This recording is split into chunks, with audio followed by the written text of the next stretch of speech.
Kalau misalnya kayak gitu sebenarnya malah ngerepotin gak sih kalau kita harus misalnya ya naruhnya itu nggak boleh sembarangan. Ya. Iya, cucinya juga nggak bisa sembarangan, pastikan. Betul. Bahkan katanya tuh aku baru nonton di suatu podcast, jadi katanya tuh dia kalau misalnya di restoran mewah, di tempat mewah itu tuh kalau duduk dia tuh ada kursi khusus buat tasnya, buat pokoknya buat barang mewahnya itu. Halo semuanya, kembali lagi di podcast Ngomongin Bisnis. Bareng gue Sisi dan di sini gue udah bareng sama Tania. Maria, halo.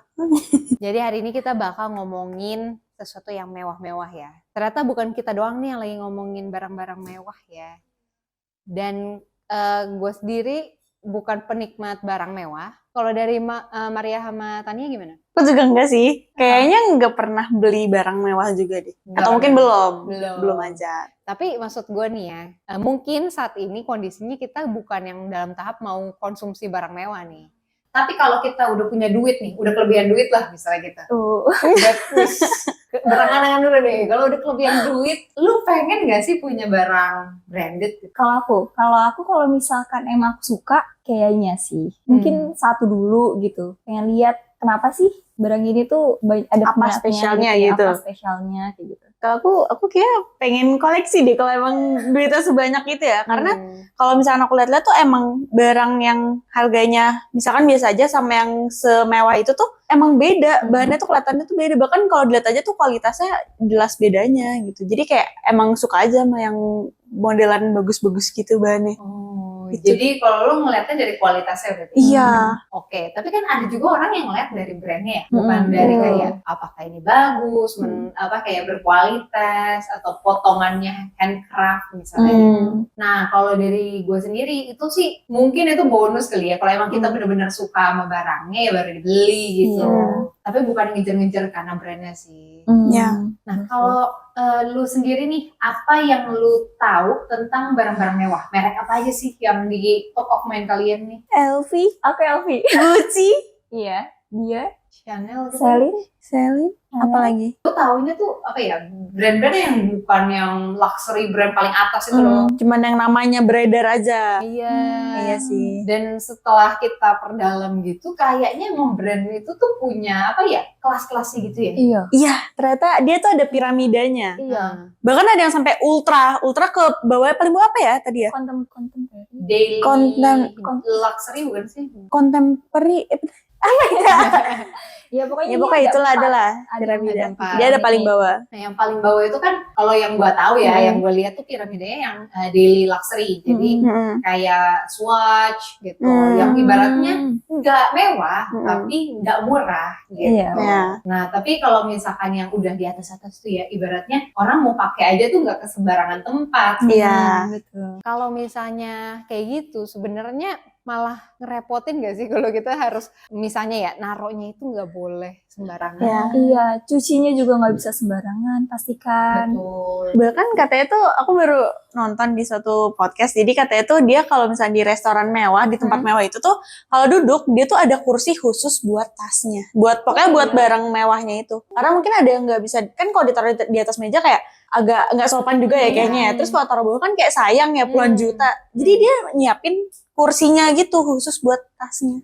Dan itu emang bener kejadiannya memang seperti itu gitu. Dan tapi maksud gue tuh ada juga yang kalau kita mau ke pesta apa gitu ya, ketemu orang-orang penting, pakai tasnya yang mahal, biar kelihatan gitu kan. Dan barang yang mewah itu ternyata nggak cuma tas atau baju, aksesoris, tapi juga sampai ke perhiasan. Gitu. Jam tangan juga sih ya. Jam tangan aksesoris juga ya. Intinya begitu sih. Jadi ternyata nih barang-barang mewah ini gak cuman penikmatnya doang nih atau kolektornya doang, tapi ternyata ada yang jadiin ini tuh investasi. Oh iya. Benar. Cuman make sense gak sih di kepala kalian nih kayak barang kayak gini, tas, Tapi bisa jadi investasi karena itu kan apa ya, konsumtif kan sebenarnya. Iya. Kalau aku tahu sih, jadi kayak emang ada beberapa barang, jadi sebenarnya dia koleksi, tapi itu dia mikirnya itu juga investasi. Nanti dia bakalan jual ini tuh, jadi nanti misal harganya naik segala macam gitu kan. Karena mungkin nanti makin langka segala macam itu. Jadi iya, ada sekumpulan orang yang pikir kalau misalkan mereka beli suatu barang, apalagi barang-barang yang gak murah, itu tuh bisa jadi investasi buat mereka. Cuman Ada mungkin juga orang yang kayak tertentu aja kali yang Iya. emang melihat value dari sebuah barang dan uangnya itu. Betul. Iya sih. Karena yang gue pelajarin juga ya, ternyata orang kaya tuh bahkan kalau yang katanya udah another level of kaya, Oh. iya, dia tuh nggak mau pakai logo. Oh. Iya. Iya. Jadi dia nggak mau tuh yang kayak menonjolkan merek gitu Iya, yang dia iya. pakai. Iya. Jadi yang kalau kata orang tuh yang buat yang tahu-tahu aja. Gitu. Iya. Mungkin contohnya kayak ini ya, Mark Zuckerberg ya. Iya. Iya, dia kan selalu pakai kaos polos yang ternyata harganya berjuta-juta. gitu. Mungkin contohnya yang kayak gitu. Padahal nggak ada bedanya sama baju Unik basic. Itu basic yang Iya. lain ya. Bisa Ya, merek apapun itu. Iya, bingung juga gitu. Nggak ada logonya, nggak ada apa. Tapi ternyata tetap mahal. Karena memang bahannya bagus. Iya. Nah, tapi yang menarik itu ada satu perusahaan yang merajai dari semua brand-brand mewah nih. Iya. Nah, itu kalau kita tahu ya namanya tuh LVMH. Ya. Nah, itu kalian tahu nggak merek tersebut? Jujur awalnya tuh nggak tahu. aku juga nggak tahu. Nggak Aku tahu. taunya tuh LV. Iya, Udah. LV. Aku baru tahu ternyata Brand tuh bawahnya. ya ternyata ada kepala itu si LVMH. Itu aku baru tahu. Dia mengepalai berapa brandnya kalau 70. Banyak banget ya, Iya, pokoknya banyak banget. 70-an ya. 70-an. 70-an. Itu nggak kayak Iya. cuman di fashion doang kan, dia makeup juga. Iya, beauty. Beauty. Iya, gitu-gitu. Tapi semuanya luxury brand. Iya, luxury brand semua. Nah, kalau kalian nih tahu tentang apa aja sih tentang LVMH? Ownernya itu tuh si Bernard, namanya Bernard Arnault. Itu dia yang pencetus awalnya. Jadi dia itu tuh dulu tuh mulai dari Christian Dior. Dia tuh ngebeli apanya, perusahaannya ya, dibeli ya. Dibeli terus akhirnya dia makin nambah tahun akhirnya dia mengakuisisi ya. Dia tuh banyak mengakuisisi si brand-brand luxury ini yang ada beberapa yang kayak hampir mati gitu. Gitu. Dan dia sukses. Dan yang gue tahu sebenarnya tuh dia tuh pertama kali beli Dior itu karena emang tergila-gila sama merek Dior gitu dia. Iya. So aku tuh mamanya sih. Ibunya. Oh, mamanya. Jadi dia Ibunya karena dulu. mungkin karena mamanya cinta banget kayak sama Dior. Nah dia tuh jadi kayak kayaknya Dior emang sebagus itu ya gitu. Nah terus ada cerita dia tuh jadi dulu di New York, seingat aku dia nanya ke supir taksi, Betul. tahu nggak presiden Perancis? Supir taksinya nggak tahu, tapi supir taksi itu bilang dia tahu Christian Dior. Dari situ dia sadar betapa pentingnya sebuah brand yang gede gitu loh. Sampai bisa orang luar nih yang presiden Prancis aja nggak tahu, tapi orang luar tuh tahu Christian Dior loh. Iya. Gitu.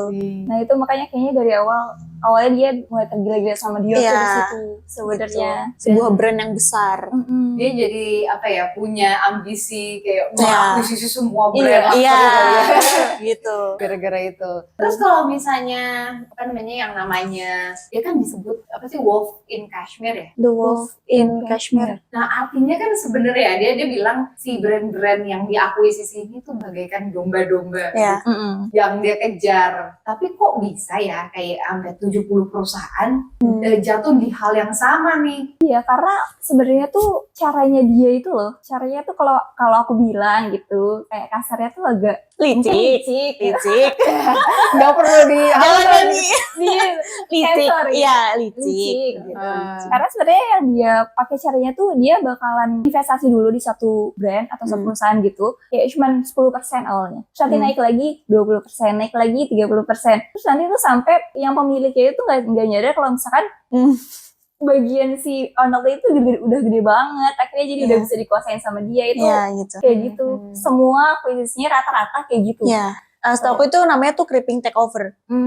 Dengan cara beli saham itu tuh dari publik. Iya. Dari publik lama-lama jadi besaran di dianya dan dia bisa nendang CEO-nya kemana aja. Iya, betul. Tapi atau itu ya, gue taunya tuh tentang hostile. Nah, jadi tuh di hostile takeover itu tuh aku kurang ngerti sih sistemnya gimana, tapi tuh ada 3 turunannya lagi setahu aku. Pokoknya si creeping takeover ini tuh salah satunya. I see. Gitu. Jadi dia kayak pelan-pelan menggerogoti Iya, bukannya gitu dari ya. dalam masuk, pas sudah di atas udah. Iya, bisa dibilang memang licik. Tapi gue ngeliatnya tuh dia kayak, dia tuh kan orang kaya ya, emang keturunan orang kaya nih.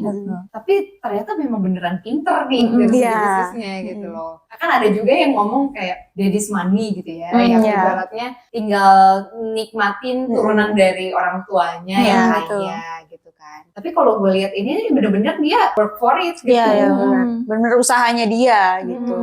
Dia juga kayak jaga kualitas brand-brandnya juga, jadi kayak nggak sembarangan yang kayak udah dapet nih terus ya udahlah gituin, enggak, beneran kayak diliatin ini tuh strateginya harus kayak gimana kayak gitu, kualitas juga harus dijaga segala macamnya, sampai ada brand ya yang kalau misalkan dia nggak habis tuh bisa sampai dibakar. Kayak penjualannya nggak laku lah Iya, istilahnya. iya. Iya. Untuk ngejaga itu ya demand ya. Eksklusivitas juga. Iya. Supply and demand-nya. Iya, kayak Karena gitu. kalau dia kebanyakan jadinya nggak mahal lagi Iya, gitu.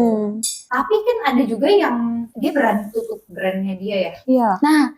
tau aku tuh dia tuh pernah nyesel karena dia pernah nutup brandnya dia kayak beauty kalau nggak salah sih. Parfum kah? Pokoknya bergerak di bidang beauty. Baru 5 tahun gak works, terus dia tutup, dia jual. Iya. Ternyata setelah beberapa tahun kemudian itu gede, jadi Itu gede. works langsung. Iya. Setelah itu baru dia mengakuisisi Sephora ya. Setelah itu atau gimana aku kurang tahu, tapi akhirnya dia mulai di Sephora itu. Tuh, nah dia pernah nyesel di Satu gara-gara brand gagal itu. itu. Iya. Tapi sebenarnya ya emang bisnis itu tuh nggak secepat itu. Betul. Gitu. 5 tahun tuh memang mudah gitu. Iya. Dan gua nggak nyangka lu kalau dia panggilnya Arnold atau Bernard sih? Tergantung sih. Arnold sih. Arnold. Iya, Iya, Arnold. Nah si Arnold ini tuh udah tua loh ternyata. Iya. 75 ya? Iya. 75 76. Ya segituan lah, around 70. Iya, udah 70-an tahun gitu. Tapi ambisinya tuh masih sekenceng itu. Iya, gitu benar-benar. loh. Nah, maksud gue tuh gimana ya cara dia mikirin brand-brand yang ibaratnya nih semuanya luxury.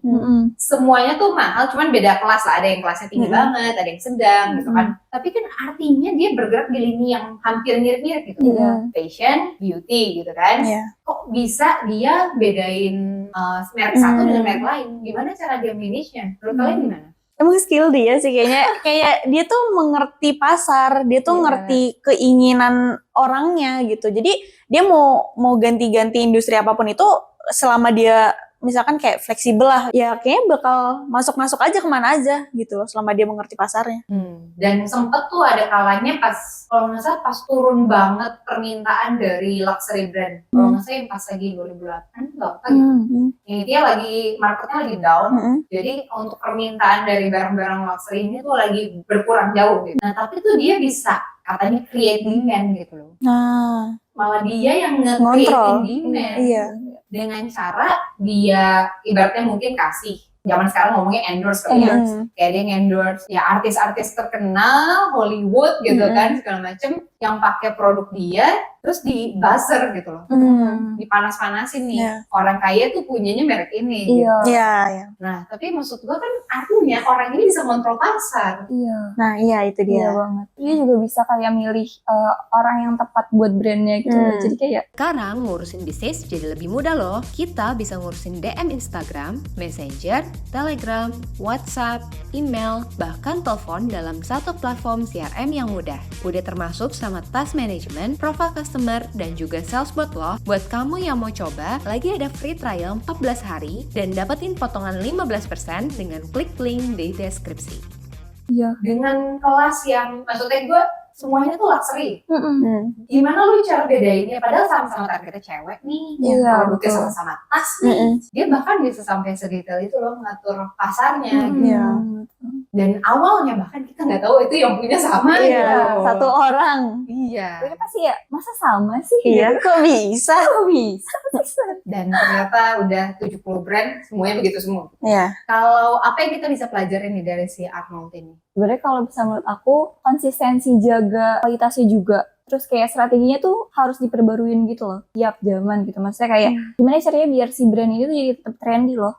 Sama sama tren gitu. Itu sih Sama ini sih, strateginya. dia tuh nggak pernah ngerasa aman ketika dia udah mencapai di tempat paling atas. Jadi dia malah ngerasa kayak bisa aja dalam waktu 24 jam atau dalam berapa tahun lagi bisa bangkrut kapanpun itu. Makanya dia selalu ngeluarin inovasi-inovasi baru gitu. Jadi dia nggak pernah ngerasa cukup. Karena itu bagus juga. malah katanya ini ya positif. Intinya tuh dia ngerasa nggak boleh ngerasa aman gitu. Iya. Dia nggak boleh ngerasa Dia harus bikin ngerasa kalau perusahaannya itu bisa tutup kapan aja, walaupun Iya. segede apapun itu. Iya. Iya. Dan gue ngeliat belajar dari dia ya, gue belajar kayak artinya story brand itu tuh penting banget ya. Iya, betul-betul. Story setiap brandnya dia bikin ceritanya tuh beda gitu, walaupun barangnya sama gitu, cuman mereknya aja dibeda-bedain Iya, gitu. Tapi artinya dia bisa storytelling yang sangat apa ya, clear, benar-benar nyampe ke pasarnya dan bahkan creating demand dari story tersebut gitu. Iya. Dia tuh ini sih ngejual lewat emotion ya jatuhnya ya. Jadi kayak pagi kan dia kan kayak modelnya tuh yang dipakai tuh artis-artis gede ya. Iya, Reza. Jadi dia ngebangun emosinya, jadi orang ngeliat kayak, ih artis pakai ini nih gitu. Dia pengen juga kayak artis Iya. kayak gitu. Jadi dia ngebangun emosinya ke si customernya itu, pembeli-pembelinya. Dan kalau boleh ya, kalau misalkan si Arnold ini ke depannya mungkin dia diturunin ke anaknya atau apa gitu ya perusahaannya, mungkin soul-nya akan berbeda nih, Iya. Pasti sih kayaknya. drive-nya pun berbeda. Iya, iya. Makanya kan sekarang dia tuh dia punya 5 anak dari 2 istri. Iya. Iya. Terus Sampai itu tahu tuh Iya. 5 anak, terus 4 anaknya ini tuh udah beneran dikasih ke brand langsung gitu, dan Langsung megang. langsung megang. Jabatannya Jeep punya jabatan sendiri-sendiri juga. Mm-mm. Itu kayaknya tuh kayak udah dari sekarang udah dilihat gitu lah sama bapaknya, Iya. kira-kira siapa yang Iya. disebutin brand Dan ini. adil. Iya, dan adil. Jadi emang nggak pilih kasih, Iya. semuanya diuji. Iya, semuanya gitu. diuji. Diuji Tinggal rata. 1 anaknya doang yang terakhir tuh Masih kuliah. Iya. Belum makanya. Belum. Nanti juga pasti akan dicemplungin. Iya. Soalnya berarti megang berapa brand gitu ya? Kayaknya Saat ini baru 1. Oh, satu anak satu karena tes dulu. Masih tes. Bener nggak Kalau nih misalkan gitu. langsung banyak ntar Pusing bangkrut, kan? bagus semua. Iya. Aduh. Nah, ya. Gitu. Oke. Pendidik yang menarik ya. Iya. Kayak gak menyeramkan. Jadi kayak bisnis keluarga jatuhnya. sebenarnya. Segede itu. Ya, tapi ya selain dari itu ya, dari manajemennya mereka tuh berani banget sih. Itu kayak bahkan nggak segan-segan untuk mungkin mengganti orang, Ya, betul. atau mungkin kayak dia tahu nih nggak efektif, Mm-mm. dia better Di-cut aja langsung. Tapi tuh setahu gue Gucci akhirnya nggak akuisisi sama dia. Iya, karena Gucci menggunakan strategi apa? Fashion Pill. Ya, itu. Fashion Pill. Jadi tuh dia tuh emang sebenarnya dia udah pengen sama kayak yang lain, akuisisi pelan. Terus ternyata pemilik Gucci sadar kalau di anak kok lama-lama kayaknya Sampai makin banyak nih, gitu. melakukan sesuatu nih. Akhirnya dia lagi Dia tuh ngejual sahamnya, ya pokoknya ini agak rumit sih sebenarnya. Pokoknya intinya dia ngejual sahamnya ke pegawai-pegawainya ya, kalau nggak salah ya. pokoknya disebar lagi Disebar, sahamnya. ya sampai 40% sahamnya ke Iya. siapa sih ya? Pokoknya jadi si Ada Arnold pengusaha ini- gitu ya, lah. akhirnya si Arnold itu nggak bisa dapet saham utamanya itu. Maksudnya kayak Jadi kayak Oh, udah iya. nggak menarik aja gitu. Iya, jadi ya udah. Oke, Dia- oke. dia Kalau nggak bisa salah malah menyelamatkan turun diri. kan sebenarnya. Iya, jadi Si Gucci-nya itu dia jual-jual ke karyawannya. iya, dan jadinya menurun. Menurun. Jadi kan udah nggak menarik lagi nih di matanya si Arnold gitu. Itu jadi Udah gitu. Iya. Iya, Kayak daripada kalau lu nggak lakuin itu, mungkin ya ada beberapa pemilik brand kan yang kayak, nah kalau gue lakuin ini brandnya turun nih. Iya. Mm-mm. pasti Tapi turun. kan gengsi juga nih, masa Gucci turun ya kan? Iya, Nah, gitu. iya. Tapi dia better kayak gitu daripada hilang. brandnya Akuisisi. diakuisisi. Iya, Betul. gitu. Bener Wah, sih. Benar. Nah tapi akhirnya setelah dia ambil poisonnya tadi, terus habis itu dia bounce back lagi ya. Iya. Itu untungnya nggak jadi ke akuisisi. Iya, dia aman. Padahal sekarang Gucci di LVMH. Iya. Iya, semuanya dia terlalu Iya. besar. Dimakan semua. Nah, ya tapi ya menurut gue ya berarti si manajemennya si Gucci ini pintar sih. Iya, Hmm. betul. Walaupun pakai cara yang Kayak bunuh Kayak- diri. kayak bunuh ya, kayak diri. bunuh diri sih. Justru malah nggak kayak tradisional sama sekali. Iya. Ngambil pilihan yang orang lain nggak akan pilih sebenarnya. Tapi emang harus berani sih. Iya, harus nekat. Nekat. Nah, Iya, harus nekat. Nah, kalau misalkan teman-teman di sini ya kayak mungkin nyari positioning brand kalian tuh bingung mau di mana, terus kayak target kalian tuh siapa.